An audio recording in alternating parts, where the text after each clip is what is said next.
Kabar duka datang dari Sulawesi Selatan.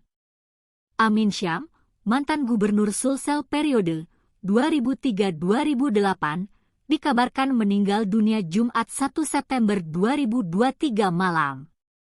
Kabar duka itu disampaikan Sekretaris Pimpinan Wilayah Dewan Masjid Indonesia Sulsel, Haji Hasid Hasan Palogai. Melalui pesan WhatsApp, Hasid Hasan menyampaikan kabar duka kepergian Ketua Dewan Masjid Indonesia Sulsel itu.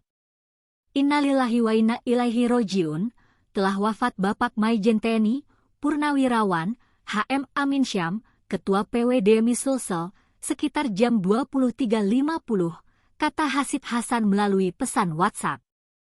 Dikonfirmasi Tribun Timur, Hasid Hasan menyampaikan Amin Syam tutup usia di Rumah Sakit Siloam. Jenazah almarhum akan disemayamkan di Rumah Duka Azalea, kata Hasid Hasan. Hasid Hasan sangat kehilangan atas kepergian Amin Syam. Ia 2 periode mendampingi Purnawirawan Jenderal TNI Bintang 2 itu di DMI Sulsel.